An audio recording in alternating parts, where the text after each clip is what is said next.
Bienvenidos a su canal de la Iglesia Bíblica Bautista, Razón para Vivir, con el pastor Jared Suárez.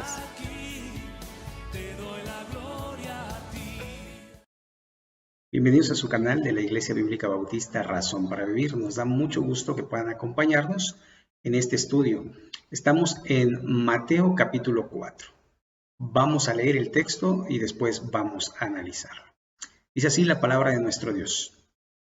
Entonces Jesús fue llevado por el Espíritu al desierto para ser tentado por el diablo, y después de haber ayunado 40 días y 40 noches tuvo hambre. Y vino el tentador y le dijo: si eres hijo de Dios, di que estas piedras se conviertan en pan. Él respondió y dijo: escrito está, no solo de pan vivirá el hombre, sino de toda palabra que sale de la boca de Dios. Entonces el diablo le llevó a la santa ciudad y le puso sobre el pináculo del templo y le dijo: si eres hijo de Dios, échate abajo, porque escrito está, a sus ángeles mandará acerca de ti, y en sus manos te sostendrán, para que tu pie no tropiece en piedra. Jesús le dijo: escrito está también, no tentarás al Señor tu Dios. Otra vez le llevó el diablo a un monte muy alto y le mostró todos los reinos del mundo y la gloria de ellos, y le dijo: todo esto te daré si postrado me adorares.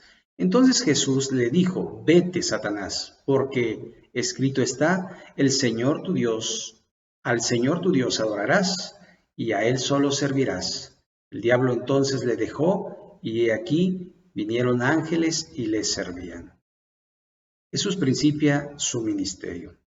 Cuando Jesús oyó que Juan estaba preso, volvió a Galilea, y dejando a Nazaret, vino y habitó en Capernaum, ciudad marítima en la región de Zabulón y de Neftalí, para que se cumpliese lo dicho por el profeta Isaías cuando dijo: tierra de Zabulón y tierra de Neftalí, camino del mar al otro lado del Jordán, Galilea de los gentiles. El pueblo asentado en tinieblas vio gran luz, y a los asentados en región de sombra de muerte, luz le resplandeció. Desde entonces comenzó Jesús a predicar y a decir: arrepentíos, porque el reino de los cielos se ha acercado. Andando Jesús junto al mar de Galilea, vio a dos hermanos, Simeón, llamado Pedro, y Andrés su hermano, que echaba la red en el mar, porque eran pescadores, y les dijo: venid en pos de mí, y yo os haré pescadores de hombres. Ellos entonces, dejando al instante las redes, le siguieron. Pasando de allí, vio a otros dos hermanos, Jacobo, hijo de Zebedeo, y Juan su hermano, en la barca con Zebedeo su padre, que remendaban sus redes, y los llamó, y ellos, dejando al instante la barca y a su padre, le siguieron. Y recorrió Jesús toda Galilea, enseñando en las sinagogas de ellos, y predicando el evangelio del reino, y sanando toda enfermedad y toda dolencia en el pueblo, y se difundió su fama por toda Siria. Y le trajeron todos los que tenían dolencias, los afligidos por diversas enfermedades y tormentos, los endemoniados, lunáticos y paralíticos, y los sanó.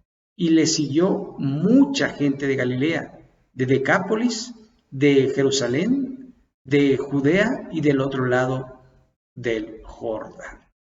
Vamos a orar a nuestro Dios y vamos a analizar este texto.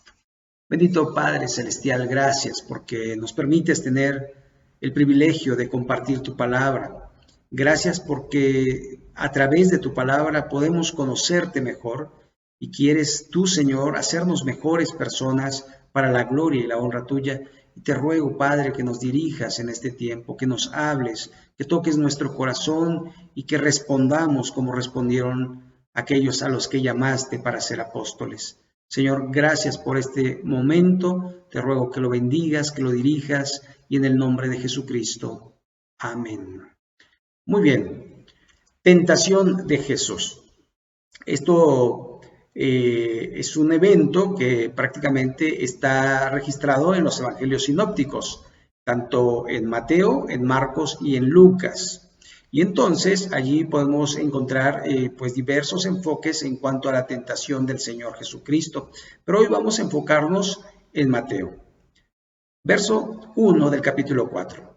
Entonces Jesús fue llevado por el Espíritu al desierto para ser tentado por el diablo. Aquí vamos a tener que ver con claridad lo que está diciendo el texto. Dios llevó a Jesús, su Hijo, para ser probado. Ahora, la palabra tentado del verbo peirasmos es un verbo que se puede traducir tanto tentación como prueba. Entonces, todo va a ser definido dependiendo de dónde venga, digamos, el asunto de esto, ¿no? Por ejemplo, si viene de Dios, en este caso, es prueba. Si viene del diablo, en este caso es tentación. Dios llevó a Jesús al desierto, pero no le tentó para que lo tentara el diablo. En este caso, Dios estaba de alguna manera probando a su Hijo. Y después de haber ayunado 40 días y 40 noches, tuvo hambre. Ahora, aquí pensar, imaginarse, Moisés fue uno de esos hombres que ayunó 40 días y 40 noches. Pero pensar un poquito si uno pudiera hacer este tipo de ayuno. Esto necesariamente tiene que tener un trasfondo espiritual donde verdaderamente la persona sea sostenida por el Señor. Que es imposible en términos médicos. Se dice que uno no puede estar sin alimento por más de 3 días y que no puede estar sin el agua por más de 4. Entonces, pensar 40 días y 40 noches es pensar en que Dios sostenía a este hombre llamado Jesucristo. Hijo de Dios, Hijo del Altísimo, 100% hombre, 100% Dios. Aquí pensar un poco en cuanto a nuestra salud. Uno piensa, es que si voy al doctor, el doctor me va a recetar el medicamento correcto y voy a ser sanado de esto y de aquello. Y sí, el doctor de alguna manera ha estudiado el cuerpo humano y ha determinado que ciertos medicamentos sirven para ciertos síntomas. Es verdad. Pero el que nos sostiene, el que nos da la vida, es Dios. De verdad. No, o sea, yo no digo que no vaya al médico, vaya. Pero primero confiemos en el Señor, que Dios nos guíe a través de la enfermedad, que Dios nos hable a través de la enfermedad, porque cuando estamos enfermos, estamos más constante hablando con Dios. Estamos diciéndole, Señor, ¿por qué me has permitido padecer esta circunstancia? ¿Por qué estoy aquí? ¿Por qué duele? ¿Por qué esto? ¿Por qué el otro? Y uno se empieza a preguntar cosas, pero después te muestra a Dios el para qué. Para que seas mejor persona, para que seas mejor esposo, para que seas mejor padre, para que seas mejor hijo, para que seas mejor de lo que en tu rol te corresponde. Ciudadano, abuelo, abuela, lo que seas, para que seas mejor. Dios quiere sacar lo mejor de nosotros, contrario a Satanás, que en las pruebas o en las tentaciones, Él quiere sacar lo peor de nosotros. Hay muchas personas que en la prueba, que en la enfermedad, en vez de buscar a Dios, maldicen a Dios y le preguntan, ¿por qué a mí si yo no soy malo, si yo no soy, por qué no le pasa a otros? Bueno, Dios quiere tocar el corazón de las personas, quiere hacerlo a través de circunstancias que le ayuden a buscar a Dios porque es real. La mayoría de los seres humanos busca a Dios cuando Dios está de alguna manera ausente de sus vidas de cualquier otra forma.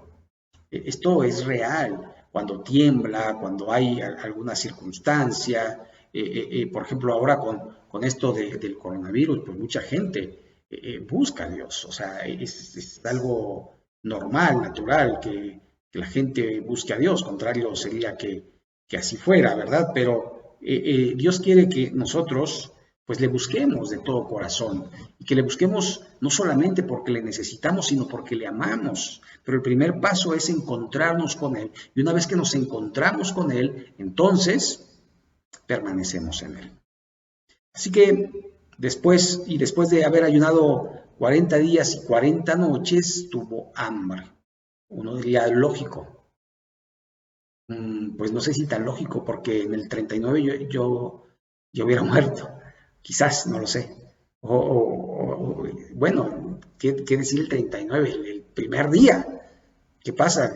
Tenemos hambre, es natural. Pero parece ser que hasta el 40 día el Señor tuvo hambre. Y en ese momento, claro, hay debilidad. Hay debilidad. Ahora tenemos que recordar que el Señor Jesucristo tenía una sola naturaleza. Nosotros tenemos dos naturalezas. Los seres humanos nacemos con dos naturalezas. La naturaleza adámica y cuando recibimos a Cristo, la naturaleza divina, el Espíritu Santo. ¿Ok? El Señor Jesucristo solo tiene una naturaleza, la divina. Recuerde que el varón es el que transmite el pecado en la concepción. Jesucristo fue concebido por el Espíritu Santo. Por lo tanto, el apóstol nos lo dice en Gálatas, Jesús, nacido de mujer, nacido bajo la ley, esto implica que no heredó el pecado adámico como nosotros. Entonces, le va a tentar prácticamente a Dios en su parte divina. Verso 3, y vino el tentador y le dijo, si eres hijo de Dios, ¿se acuerdan cuando tentó a Eva?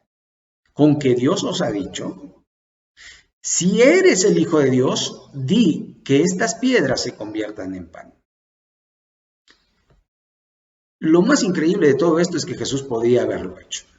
Jesús, es más, yo no creo que hubiera habido problemas si él tenía hambre y veía unas piedras, convertirlas en pan o simplemente aparecer un pan en su mano y comerlo. Ese no era problema. Él no tiene problema con la cuestión de la materia. Sin embargo, estaba en un cuerpo material. Estaba, digamos, atrapado momentáneamente en un cuerpo de carne y hueso como el nuestro. Entonces, lo que quería Satanás prácticamente es que él pudiera, de alguna forma, satisfacer el deseo de la carne. El primer pecado, o bueno, no pecado, la primera tentación es a la carne. Si eres el Hijo de Dios, sacia tu hambre, sacia tu apetito. ¿Tienes hambre? Come. ¿Tienes ganas de dormir? Duerme. ¿Tienes ganas de tener sexo? Tenlo. ¿Tienes ganas de blasfemar? Blasfema. ¿Tienes ganas? Es tu carne, tú lo deseas, hazlo. ¿Quién te lo impide? Esa era la tentación. Tu carne, satisface los deseos de tu carne. Y el Señor Jesucristo inmediatamente le contesta. Él respondió y dijo en el verso 4, escrito está, no solo de pan vivirá el hombre, sino de toda palabra que sale de la boca de Dios. Esto pensando que pues muchas veces olvidamos que el que sostiene nuestra vida es Dios. el que alimenta nuestra alma es Dios, el que nos sostiene para que podamos ser personas fuertes delante de Él es Dios. Citando Deuteronomio, capítulo 8, verso 3. Entonces, el diablo le llevó a la santa ciudad y le puso sobre el pináculo del templo y le dijo, si eres hijo de Dios, échate abajo, porque escrito está, a sus ángeles mandará acerca de ti, y en sus manos te sostendrán para que no tropieces con tu pie en piedra. Satanás, como es muy astuto, Jesús le responde con la palabra, ahora lo va a tentar con la palabra, ¿sí? Entonces, ahora va hacia la vanagloria de la vida. Muéstrate, que te vean, que tú eres. Y cuando vean que te echas del pináculo del templo y que los ángeles te sostienen para que tu pie no tropiece en piedra, entonces la gente va a creer en ti. Fíjese, el Salmo 91, 11. Pues a sus ángeles mandará acerca de ti que te guarden en todos tus caminos. Y Salmo 91, 12. En las manos te llevarán para que tu pie no tropiece en piedra. Así que si hay alguien que conoce la Biblia, es Satanás. No creo que si estamos hablando del Antiguo Testamento, tiene por lo menos unos 1400 años hasta Jesucristo. Ahora, hacia nuestros días, unos 3400, 2000 del nuevo y otros 1400 del otro. Ahora, ¿cree que no conoce la Biblia? Claro que la conoce. Y creo que la conoce mejor que cada uno de nosotros. Así que esto nos desafía a estar firmes en la palabra de Dios y a escudriñar la Escritura para que podamos reforzar nuestra vida y cuando venga el tentador sepamos cómo responderle con el poder de la palabra de nuestro Dios. Jesús le dijo, escrito está también, no tentarás al Señor tu Dios. Y aquí el Señor Jesucristo, nuevamente usando Deuteronomio. Ahora el capítulo 6, verso 16, no tentaréis a Jehová vuestro Dios como lo tentasteis en Masa. Deuteronomio 6, 16. Así que otra vez le llevó el diablo al monte muy alto y le mostró todos los reinos del mundo y la gloria de ellos. Y le dijo, todo esto te daré si postrado me adorares. Entonces Jesús le dijo, vete Satanás, porque escrito está, al Señor tu Dios adorarás y a Él solo servirás. El diablo entonces le dejó y aquí vinieron ángeles y le servían. Y otra vez, Deuteronomio capítulo 6, verso 13.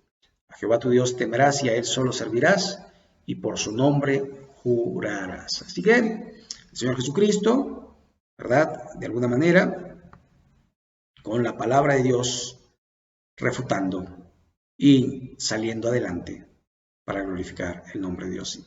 Y seguramente, así como el día del nacimiento, cuando los ángeles vieron al ángel que le daba las buenas de salvación y después una multitud de ángeles que decían gloria a Dios en las alturas, paz en la tierra, yo creo que en este momento hubo alguna escena de esta característica que mostraba a Jesús en esplendor y sus ángeles sirviéndole. Vamos a continuar. Jesús principia su ministerio. Este es un pasaje que también está en los sinópticos. Recuerde, los sinópticos es Mateo, Marcos, Lucas y Juan, ya que el libro de Juan, Mateo, Marcos y Lucas. Juan se considera el evangelio teológico. Por eso no se considera entre los sinópticos, sino más bien los tres anteriores. Cuando Jesús oyó que Juan estaba preso, volvió a Galilea. Cuando Jesús oyó, esto quiere decir, esta era la señal. Jesús obviamente sabía lo que iba a pasar. Y dejando Nazaret vino y habitó a Capernaum, una ciudad más abajo, ciudad marítima en la región de Zabulón y de Neftalí, para que se cumpliese lo dicho por el profeta Isaías cuando dijo: tierra de Zabulón y tierra de Neftalí, camino del mar, al otro lado del Jordán, Galilea de los gentiles. El pueblo asentado en tinieblas vio gran luz, y a los asentados en la región de sombras de muerte, luz le resplandeció.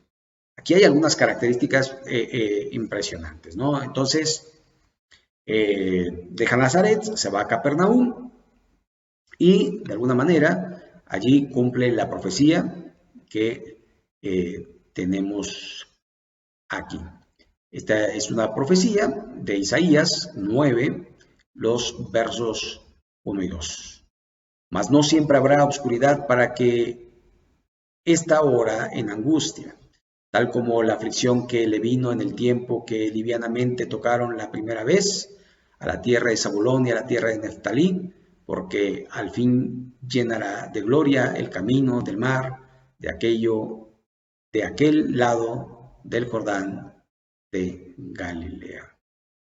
Así que aquí tenemos este pasaje que de alguna manera marca cómo otra vez el Señor va a cumplir todo lo que se dijo de él. Ahora, cuando yo veo esto, me llama mucho la atención porque si nosotros no conociéramos al Señor, no conociéramos el Nuevo Testamento, pues obviamente sería bastante confuso. Y ahora entiendo más a los israelitas que no creen en Jesús porque dicen, bueno, iba de Zabulón, pero le llamaban Nazareo, pero era de Belén, y entonces era unas cosas que prácticamente estaban escondidas y que tenía que venir de una forma de incógnito, y que la gente pudiera a través de sus obras creerle, a través de sus palabras creerle, a través de su muerte y de su resurrección creerle, y así mucha gente salvarse. Pero algunos decidieron no creerle porque ellos no estaban tan seguros que fuese así. Es decir, Jesús cumplió todas las profecías y es digno de creerle. Verso 17, desde entonces comenzó Jesús a predicar y a decir: arrepentíos, porque el reino de los cielos se ha acercado. Si nosotros recordamos el ministerio de Juan el Bautista precisamente, esta es su predicación: arrepentíos. Acuérdese, el arrepentimiento es un término militar que denota conversión. Si yo voy en el camino errado, el Señor me pide que yo me ponga en el camino correcto para poder honrarle y glorificarle. Y el arrepentimiento no es remordimiento.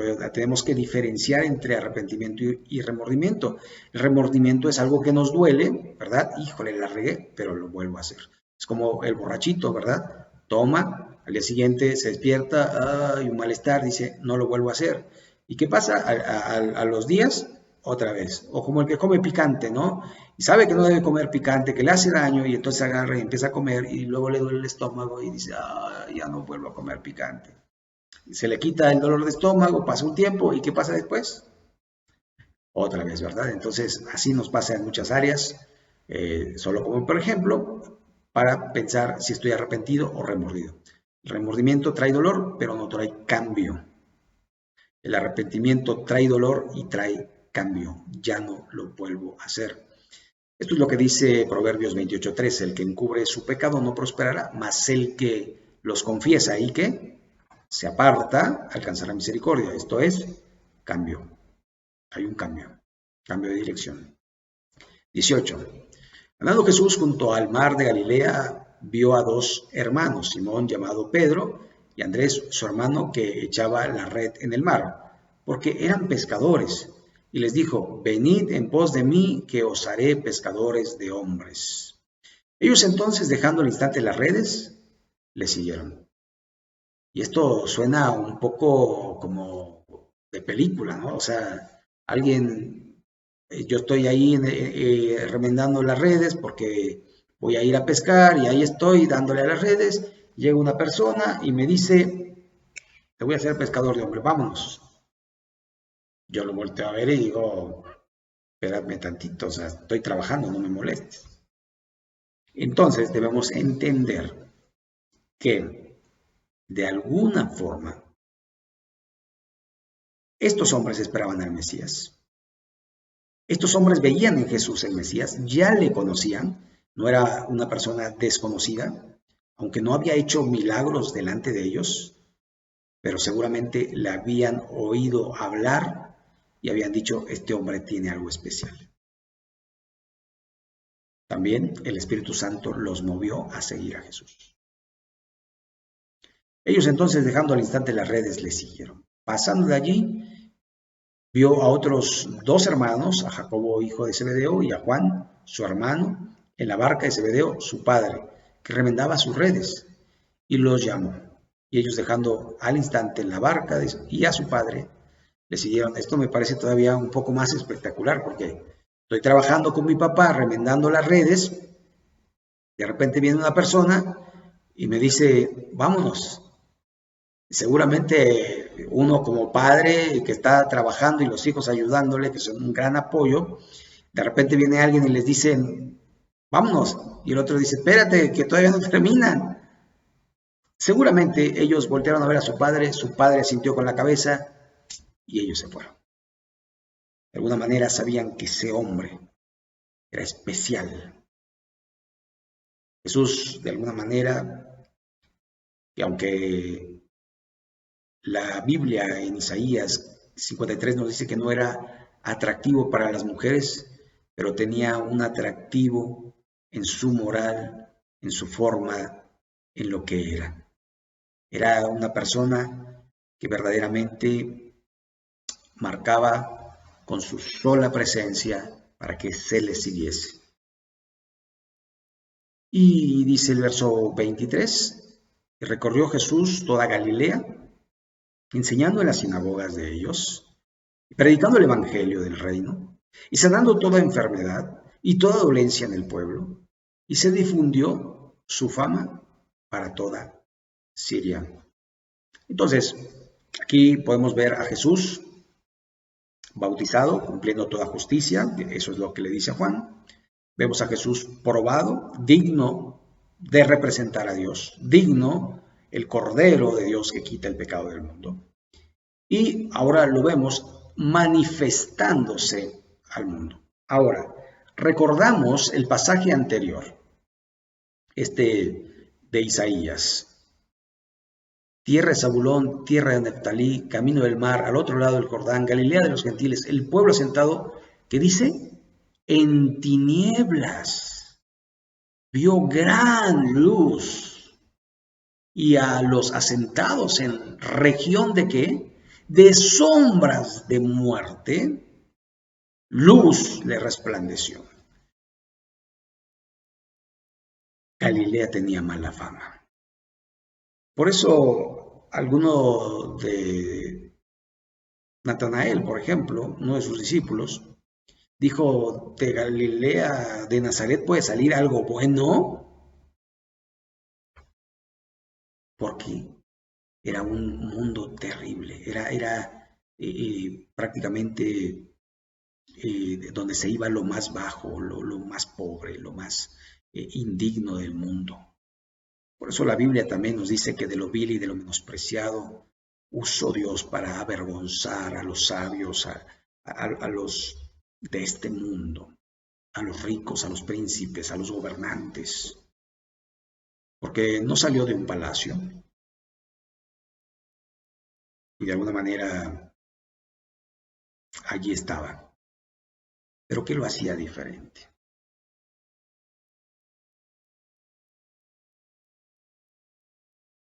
Predicando en las sinagogas.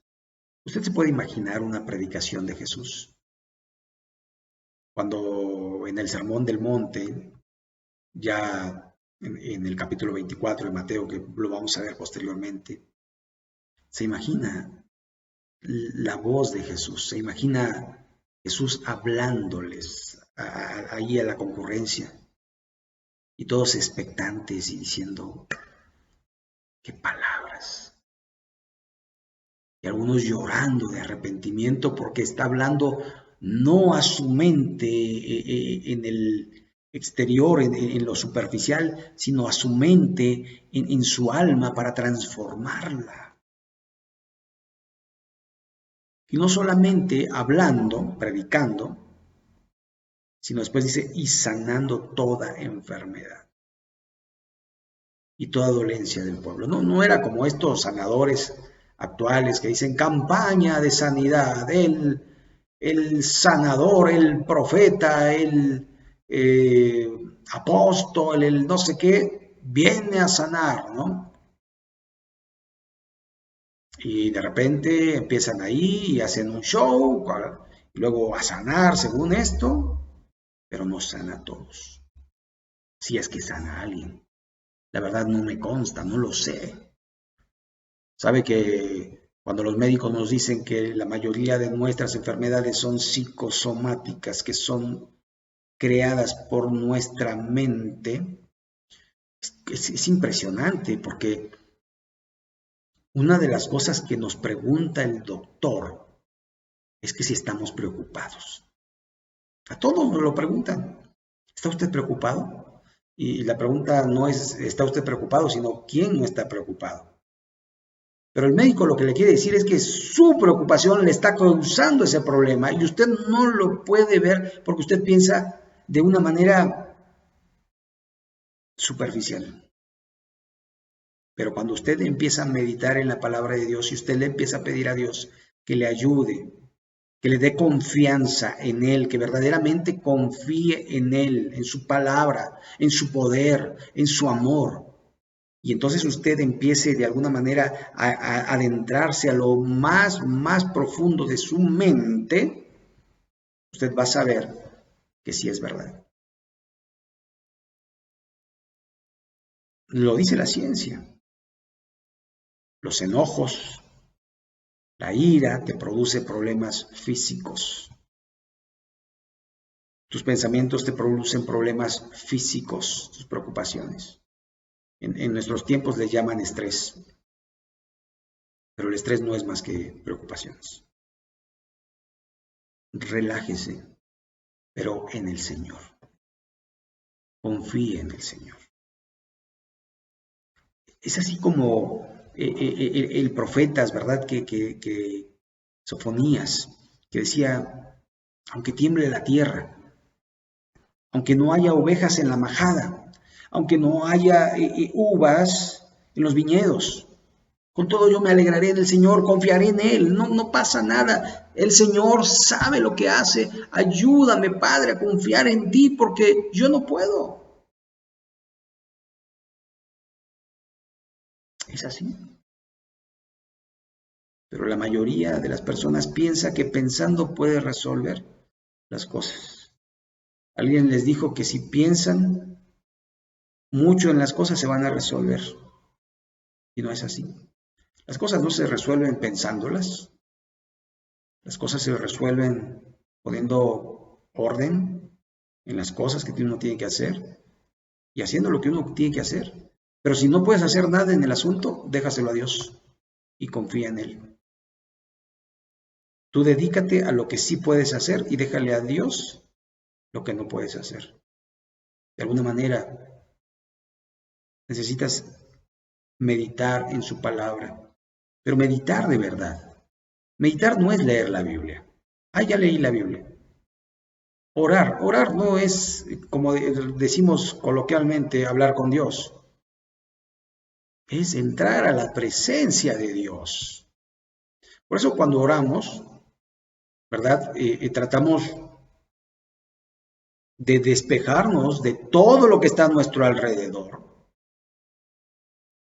Y no le estamos hablando a las personas que están a nuestro alrededor, estamos hablando con el Altísimo. Y estamos en la misma presencia del gran yo soy. El autor de Hebreos nos dice, entremos confiadamente al trono de la gracia. Cuando yo estoy allí, orando al Señor, Yo estoy en la presencia de Dios. ¿Y cuál es mi actitud cuando oro? Mi actitud cuando oro no es estar pensando en la olla de los frijoles que están en el fuego, o estar pensando que mi equipo va a jugar mañana, o qué bueno que ganó mi equipo. No estoy pensando a qué horas llegará mi hijo o mi hija, o a qué horas pasará esto o aquello. No, estoy allí ante aquel que ve mis pensamientos y que sabe todo de mí, que no le puedo engañar, que puedo estar aparentemente orando, pero ni siquiera hacerlo. Orar es estar en la presencia de Dios. Orar es alma, cuerpo y espíritu entregados a la presencia de Dios. Así que recuerde que muchas de nuestras enfermedades, casi la mayoría de ellas, son creadas por nuestros pensamientos, por nuestras preocupaciones y toda dolencia del pueblo. Se difundió su fama por toda Siria, la parte norte, pasando Israel, Damasco, para allá, toda Siria. Y trajeron todos los que tenían dolencias, los afligidos de diversas enfermedades y tormentos. Esto indica claramente a endemoniados, los demonios, perdón, aquí dicen los endemoniados, lunáticos y paralíticos, y los sanó. Y le dijo mucha gente, y le siguió mucha gente de Galilea, de Decápolis, de Jerusalén, de Judea y del otro lado del Jordán. Así que de aquí, de allá, le iban siguiendo y el Señor iba instruyendo, enseñando lo que debían decir, lo que debían hacer. Ahora, en nuestros tiempos, regularmente nosotros tenemos una predicación muy superficial. Pensamos que si la persona hace la oración por Cristo, se salva. Y decimos, lo importante es que se salve, no que viva la vida cristiana, no que sea una persona santa, sino solo que siga a Jesús. Bueno, posteriormente veremos qué pasó con muchos de estos seguidores. ¿Saben? Cuando uno se convierte a Jesús, la vida cambia. Todo lo de atrás, el pasado, debe pasar realmente. Y nuestra vida debe ser nueva. Así que cuando le decimos a una persona, cree en el Señor Jesucristo y serás salva, es arrepiéntete de tus pecados y no vuelvas a pecar. Es duro, pero ese es el Evangelio. Y en nuestros tiempos no importa si sigues pecando. Ven a la iglesia, ofrenda, convive con los hermanos. Si pecas, el Señor es muy misericordioso. Él ya murió por todos tus pecados. No te preocupes. Lo importante es que recibas a Cristo y que te vengas a la iglesia. Mentira. Lo más importante es que tengas un corazón nuevo y que estés seguro de que eres una nueva criatura, porque si no podrías pasar parte a ser de la cizaña, de aquellos que se creen cristianos y que no lo son. Cristianos que oran, que leen, que testifican, pero que no son hijos de Dios. Y uno dice, ¿cómo puede ser eso? Bueno, posteriormente lo vamos a ver con mayor detenimiento, pero en Mateo 24 claramente Jesús dijo, en aquel día vendrán hombres amadores de sí mismos, diciendo, Señor, en tu nombre hicimos milagros, en tu nombre profetizamos, en tu nombre echamos fuera demonios. Mas yo os diré, no os conozco, apartados de mí, hacedores de maldad. ¿Sabe? Jesús primero quiere nuestro corazón, nuestra mente, que todo nuestro ser, nuestra alma, nuestro espíritu, sea del Señor. No solamente que le digamos, sí, te acepto, sí te sigo, y que sigamos una vida igual o peor, porque ahora sabemos hacer lo bueno y no lo hacemos, es peor, pecamos. Y vivimos en una hipocresía. Y voy a la iglesia y canto, y qué bonito estuvo el sermón, y qué bonito estuvieron los cantos, qué bonito, y salgo y soy el mismo. No hay una transformación. Y Dios quiere eso en nuestra vida. Transformación. Él nos quiere nuevos, Él quiere nuevas criaturas. Por eso el texto del apóstol Pablo en 2 Corintios 5:17 tiene que tomar de alguna manera sentido en nuestra vida, de modo que si alguno está en Cristo, nueva criatura es. Las cosas viejas pasaron y aquí todas son hechas nuevas. Cree en el Señor Jesucristo, arrepiéntete de tus pecados y no peques más. Ahora, los cristianos también pecamos. Creo que el apóstol Juan, en la primera carta de Juan, en el capítulo 2, dice, hijitos míos, estas cosas os escribo para que no pequéis. Pero, si alguno hubiere pecado, abogado tenemos para con el Padre, a Jesucristo el justo. Y Él es la propiciación por nuestros pecados, y no solamente por los nuestros, sino por los de todo el mundo. Así que, el cristiano sí peca, pero dice, de casualidad. Pero si alguno hubiere pecado, no una vida que practica el pecado. Los cristianos somos gente arrepentida, gente que no quiere deshonrar a Dios, que no quiere blasfemar su nombre, que no quiere pisotear la sangre de Cristo, que no quiere repetir el pecado. Si somos de esos cristianos que estamos confesando el mismo pecado todo el tiempo durante tantos años de la vida, tenemos que pensar qué está pasando, por qué no estamos siendo nuevos, por qué no nos hemos arrepentido completamente. Ve y no peques más, fue lo que le dijo Jesucristo a esta mujer que había sido hallada en pleno adulterio. Es lo mismo que nos dice a nosotros. Arrepiéntete, ve y no peques más. Y yo quiero ser así, una persona que pueda verdaderamente vivir la vida cristiana. Una persona que quiere honrar a Dios. Difícil es, imposible no. Todo lo puedo en Cristo, que me fortalece. Vamos a orar, vamos a terminar. Bendito Padre Celestial, gracias por este tiempo. Gracias porque resististe a la tentación. También nos muestras que nosotros podemos vencer la tentación.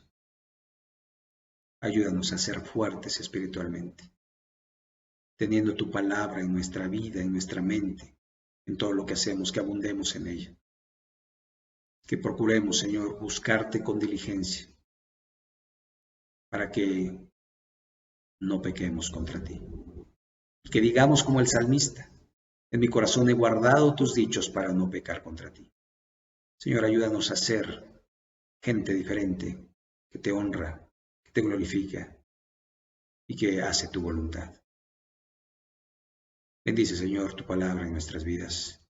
Y si tú nunca has recibido a Cristo en tu corazón, yo te invito a que te arrepientas de tu pecado y que le pidas al Señor que te ayude a no pecar más. Dile así en tu corazón, dile, Señor Jesús, reconozco que soy pecador, que mi pecado me separa de ti, que es muy difícil dejar de pecar, pero te pido que me ayudes, que me fortalezcas y que yo pueda ser un hijo tuyo. Sálvame, sálvame, me arrepiento de mis pecados, te recibo como mi único y suficiente Salvador. Y en tu nombre, en el nombre de Jesús. Amén. Muy bien, pues hemos concluido con este estudio. Espero que sea de bendición para su vida, que usted crezca en la gracia y en el conocimiento de nuestro Señor y Salvador Jesucristo. Recuerda que estamos subiendo videos los días miércoles y los domingos. Los miércoles estamos en Primera a los Corintios y los domingos estamos alternando entre Mateo y en Daniel ahora. Muy bien, pues sin más, que Dios les bendiga. Muchas gracias por escucharlo, por suscribirse, invite a otras personas, que Dios les bendiga y gracias.